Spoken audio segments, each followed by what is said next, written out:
નમસ્કાર દર્શક મિત્રો, તમે જોઈ રહ્યા છો હોટલાઇન ન્યૂઝ અને હું છું તમારી સાથે સોનલ. આજે આપણે વાત કરીશું વર્લ્ડ બાઇસિકલ ડે, એટલે કે આજના દિવસ માટે સાયકલિંગ કરવું એ કેટલું ઉપયોગી છે. ના માત્ર આજના દિવસ પૂરતું અનેક જગ્યાએ એવા કાર્યક્રમો થતા હોય છે, સાયકલ રેલી નીકળતી હોય છે, લોકોની અંદર સાયકલિંગ બાબતે કરવા માટે લોકોને પ્રેરણા મળે એના માટે જાગૃતતા લાવવા માટેના ઘણા બધા પ્રયાસ થતા હોય છે. પરંતુ પ્રશ્ન એ ઉદ્ભવે છે કે શું આજના દિવસ પૂરતું જ આ જાગૃતતા જરૂરી છે? કારણ કે સાયકલિંગ એ આપણા હેલ્થ માટે ઘણી ઉપયોગી છે. એના કારણે ઘણી બધી બીમારીઓથી આપણે બચી શકાય છે. ત્યારે સુરતની યુવા પેઢી આ સાયકલિંગ બાબતે કેટલી જાગૃત છે? સુરતની અંદર સાયકલિંગ કરવા માટે ઇન્ફ્રાસ્ટ્રક્ચર વ્યવસ્થિત છે કે કેમ? અને આજના લોકો સાયકલિંગ બાબતે કેટલા જાગૃત છે? આ તમામ મુદ્દા પર આપણે ચર્ચા કરવાના છે. આ ચર્ચાની અંદર હાલ આપણી સાથે જોડાઈ ચુક્યા છે સુરત સાયકલિસ્ટ ગ્રુપના ફાઉન્ડર એવા અનિલ મરડિયા છે. અનિલભાઈ, આપનું સ્વાગત છે અમારા સ્ટુડિયોમાં. Thank you.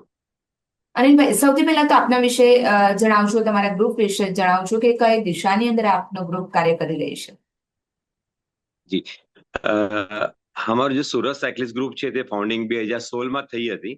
તે ટાઈમે મને એવું લાગ્યું કે હેલ્થ માટે સાયકલિંગ બહુ જ વધારે જોઈએ. જ્યારે હું 2012-13થી સાયકલિંગ કરતો હતો, તો મને લાગ્યું મારી હેલ્થ એટલી સારી રહી છે, તો શા માટે સુરતના બાકી લોકોને હેલ્થ એટલી સારી રહે.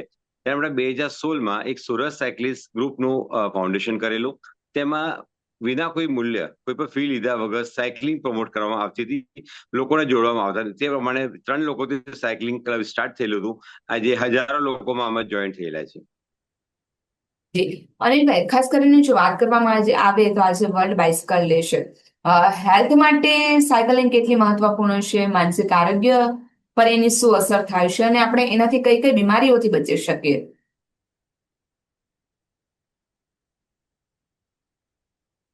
જી, સાયકલિંગ એમ કહી શકાય હેલ્થ માટે રામબાણ દવા કહી શકાય. જ્યારે કોઈ બીમારીનો ઈલાજ ના હોય, તેનો ઈલાજ ફક્ત સાયકલિંગ છે. સાયકલિંગની વાત કરીએ ત્યારે જ્યારે યુવા પેઢી ઓબેસિટીથી પીડાઈ રહી છે, સાયકલિંગ કરવાથી તમારા વેઇટ બહુ જ કંટ્રોલમાં રહે છે. આજે તમે જોતા હશો કે 30-40% લોકો ડાયાબિટીસ અંદર થતા હોય છે.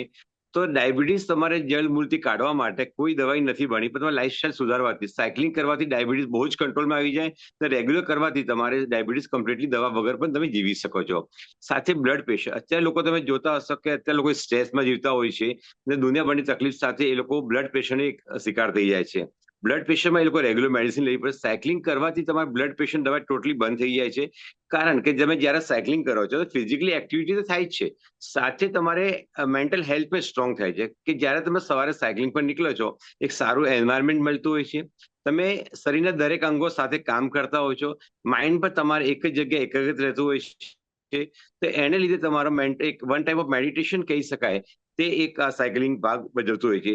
સાથે સાયકલિંગ કરવાથી સોશિયલ નેટવર્ક તમારું બહુ સ્ટ્રોંગ થાય છે. જ્યારે તમે સવારે નીકળો તો ઘણા લોકો પોઝિટિવ લોકો તમારી સાથે જોડાતા હોય છે. તો એ પોઝિટિવ લોકો સાથે જોડાવાથી તમારી મેન્ટલ હેલ્થ બહુ સ્ટ્રોંગ થાય છે અને માનસિક હેલ્થ સાથે શારીરિક ફિટનેસ પણ બહુ સારી થઈ જાય છે. અનિલભાઈ, વાત કરવામાં આવે આપણે સુરત શહેરની, તો તમને શું લાગે છે? તમે ઘણા સમયથી આ સાયકલિંગ ગ્રુપ સાથે જોડાયેલા છો, ઘણા બધા લોકોને સાયકલિંગ બાબતે જોડાવા માટેની પ્રેરણા આપી રહ્યા છો. તો સુરતની જો વાત કરવામાં આવે તો સાયકલિંગ અને સુરતીઓનો શું નાતો છે? અને જો બીજી આપણે ચર્ચા કરીએ તો સુરત શહેરની અંદર સાયકલિંગ કલ્ચર કઈ રીતનું ડેવલપ છે? જો એમાં કેવા પ્રકારની ઇન્ફ્રાસ્ટ્રક્ચરની જરૂર છે? જેમ કે સુરતીઓ દરેક કામમાં આગળ હોય છે. આપણે ઇન્ડિયાની કોઈ પણ સિટીની વાત કરીએ તો સુરત દરેકમાં પ્રથમ આવતું હોય. જેમ સાયકલિંગમાં પણ સુરત દરેક જગ્યા પ્રથમ છે. આજે હેલ્થ માટે ચલાવનાર લોકો સુરત જેવી નાની સિટીમાં 10-20 હજાર લોકો સાયકલિંગ હેલ્થ માટે જ કરતા હોય છે. કામ માટે જવા વાળા લોકો 50,000-60,000 કે કદાચ એને કદાચ લાખ સુધી પણ લોકો પહોંચી શકે, જે કામ પર જવા માટે સાયકલ યુઝ કરતા હોય છે.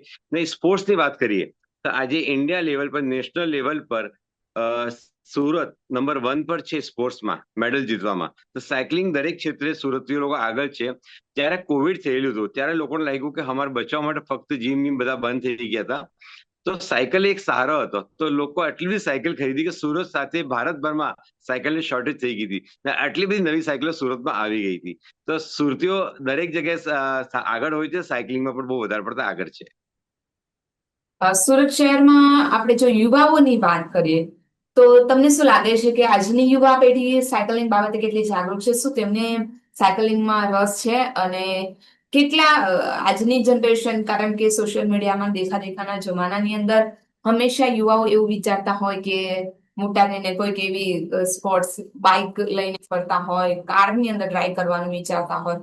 તો યુવા પેઢી સાયકલિંગ બાબતે કેટલી જાગૃત છે? સુરત શહેરની આપણે ચર્ચા કરીએ તો. જી, યુવા પેઢી પણ જેમ કે દરેક જગ્યાએ અત્યારે આગળ થતી હોય છે, જેમ કે એજ્યુકેશનમાં પણ બહુ ઇન્ટરેસ્ટ લઈ રહ્યા છે.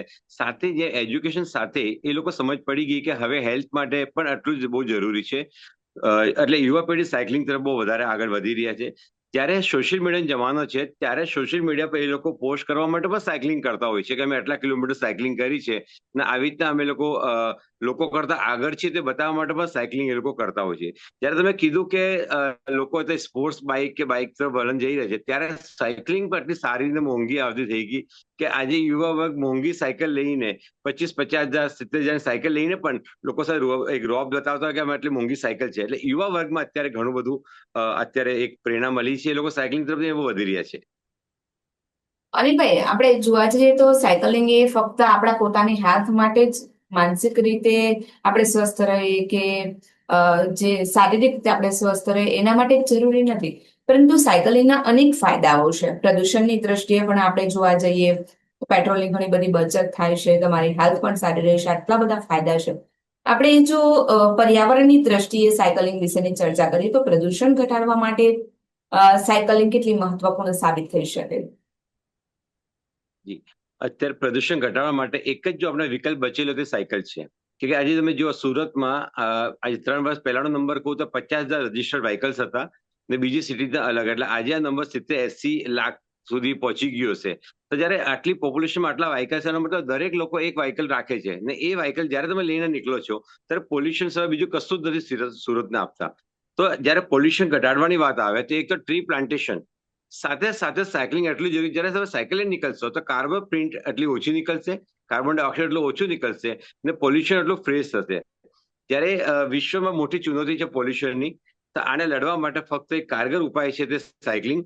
સાયકલ સાથે તમે કામ પર નીકળો, નાની ટ્રીપ તમે સાયકલ પર કરો, દિવસથી 10 ટ્રીપ હોય તમારી તો આમાં 3-4 ટ્રીપ તમે સાયકલ પર લો તો એ તમે પોલ્યુશન ઘટાડવામાં ઘણું મદદરૂપ થશે. આપણે સુરત શહેરની જો વાત કરવામાં આવે તો શહેરી વિસ્તારો હંમેશા લોકો અને ધંધાઓથી રચ્યા પચ્યા રહેતા હોય, કારણ કે ત્યાં ધંધા રોજગારીની તકો એટલી બધી વધારે હોય, એટલે લોકોની સંખ્યા પણ સૌથી વધારે શહેરી વિસ્તારોમાં જોવા મળે.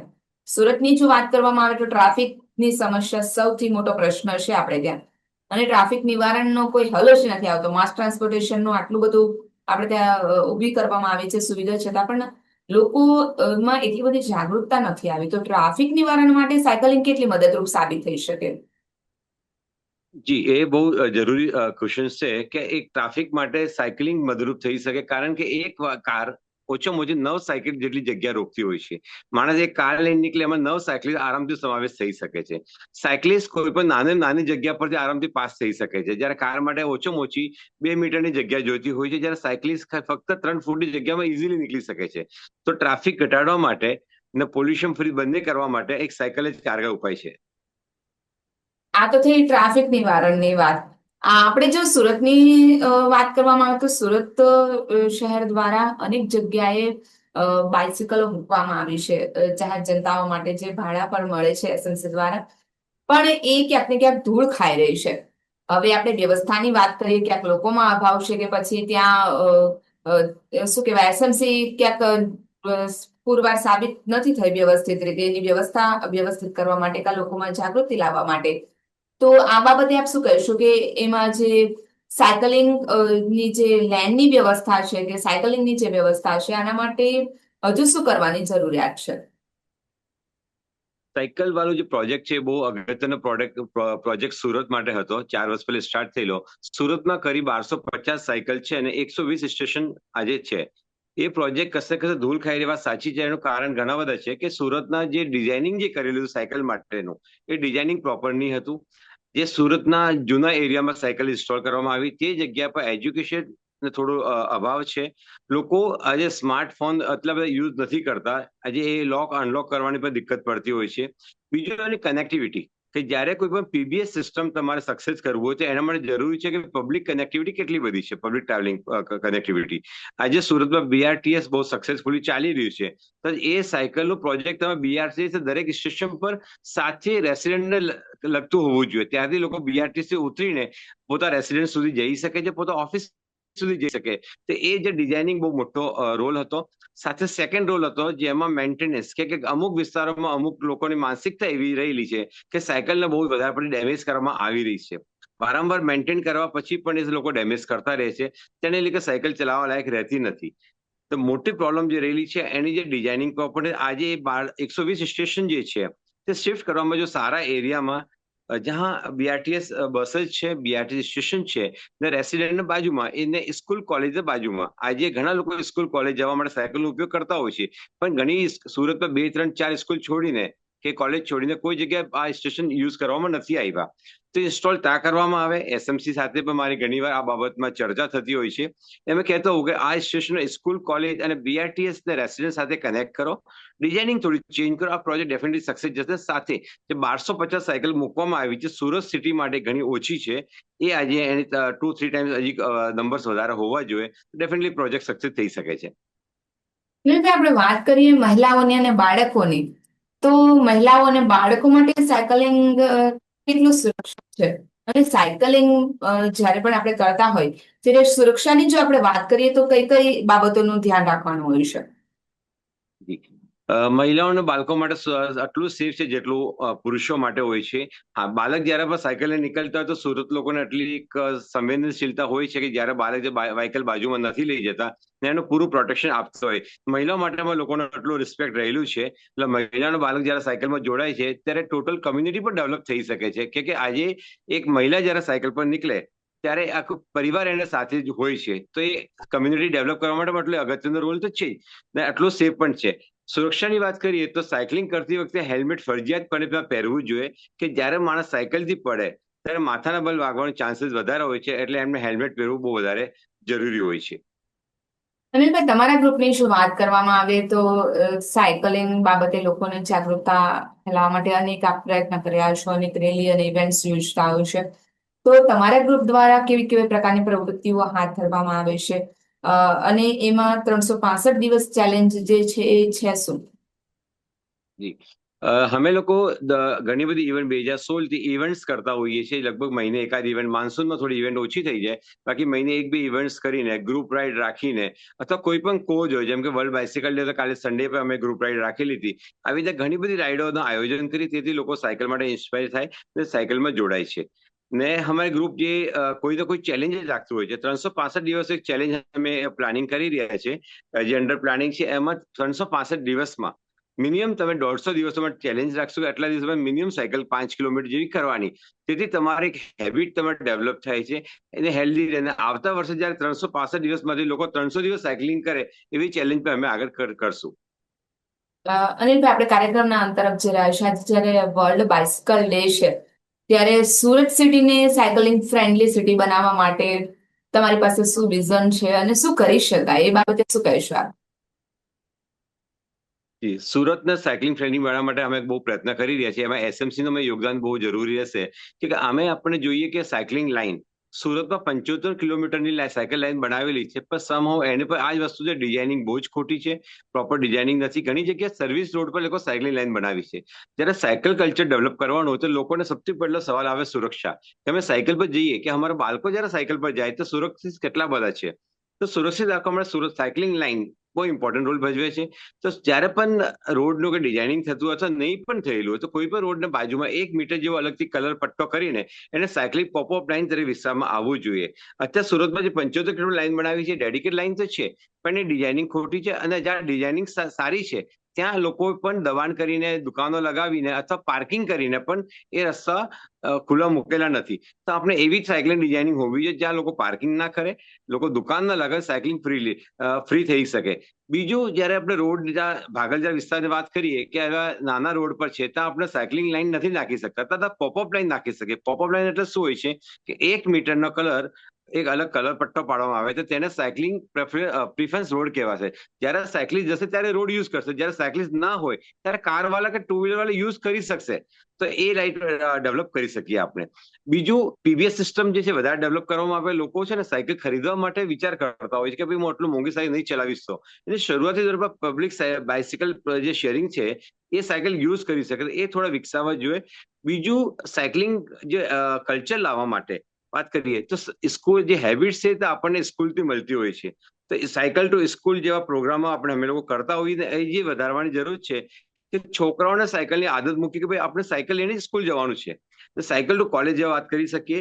પછી સાયકલ ટુ બિઝનેસ, અઠવાડિયામાં એક દિવસ તમે નો વ્હીકલ ઝોન ડેવલપ કરો કે આ રોડ પર તમે વ્હીકલ ચલાવી જ ના શકાય ને, અને સાયકલ લઈને જવું પડશે. તો ઓટોમેટિકલી સાયકલ કલ્ચર ડેવલપ થશે.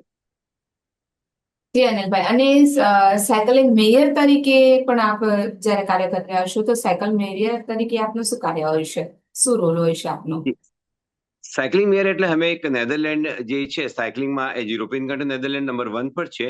ત્યાંના જે લોકો કામ કર્યું છે એ એનજીઓ વર્લ્ડમાં દરેક કન્ટ્રીમાં, દરેક કન્ટ્રીના દરેક સિટીમાં એક સાયકલિંગ મેયર બનાવતા હોય. તેનું કામ હોય છે સરકાર સાથે એક બ્રિજનું કામ કરવાનું. સિટીઝન્સની શું ડિમાન્ડ છે એ સરકાર પાસે મૂકવાની, ને સરકારની શું જરૂરિયાત છે, સિટીઝન સાથે શું અપેક્ષા છે એ સિટીઝન સાથે મૂકવાની. બંને બ્રિજનું કામ એક મેયરનું કામ હોય છે. સાથે cycle to school, cycle to work promote કરવાનું કામ એક બાઇસિકલ મેયરનું હોય છે. જી અનિલભાઈ, ખૂબ ખૂબ આભાર આપનો અમારી સાથે જોડાવા બદલ, દર્શક મિત્રોને માહિતી આપી એ બદલ. Thank you so much. તો દર્શક મિત્રો, જે રીતે અનિલભાઈ જણાવ્યું તે પ્રમાણે કે આજે વર્લ્ડ બાઇસિકલ ડે છે, ત્યારે ખાસ કરીને જોવા જઈએ તો શારીરિક અને માનસિક બંને વિકાસ માટે ખૂબ જ જરૂરી છે. પ્રદૂષણની દ્રષ્ટિએ આપણે જોઈએ, સુરક્ષા અને ટ્રાફિક નિયંત્રણની દ્રષ્ટિએ જોઈએ તો સાયકલિંગ નામ જોવા જઈએ તો ઘણા બધા ફાયદા છે. ત્યારે જરૂર છે આજની યુવા પેઢી આ બાબતે જાગૃત થાય. એની અંદર ક્યારેક તમે કાયમ સાયકલ લઈને સ્કૂલે ના જઈ શકો, તમે કાયમ સ્કૂલે લઈને ઓફિસ ના જઈ શકતા હોય, તો એવું નક્કી કરો કે અઠવાડિયાની અંદર એકાદ કે બે વખત પણ તમે સાયકલિંગનો ઉપયોગ કરશો તો સુરતની જે ટ્રાફિકની સમસ્યા છે, આપણા શહેરી વિસ્તારોની અંદર જે પ્રદૂષણ દિવસે ને દિવસે વધી રહ્યું છે, અને એના કારણે લોકોને જે શ્વાસની જે બીમારીઓ સતત વધી રહ્યું છે, એની અંદર પણ સુધારો લાવી શકે. આપણી જે શારીરિક હેલ્થ જે છે એમાં પણ સુધારો આવી શકે, આપણી માનસિક હેલ્થ પણ એટલી સુધરી શકે. તમને એક્સ્ટ્રા એક્ટિવિટી કે જીમમાં જવાની જરૂર નહીં પડી શકે. તો આજ સાથે મને હાલ રજા આપશો. જો તમને અમારો આ વિડીયો ગમ્યો હોય તો લાઈક, શેર અને કમેન્ટ કરવાનું ચૂકશો નહીં. અને આવી જ નવી વિગત સાથે આપણે ફરી મળીશું. નમસ્કાર.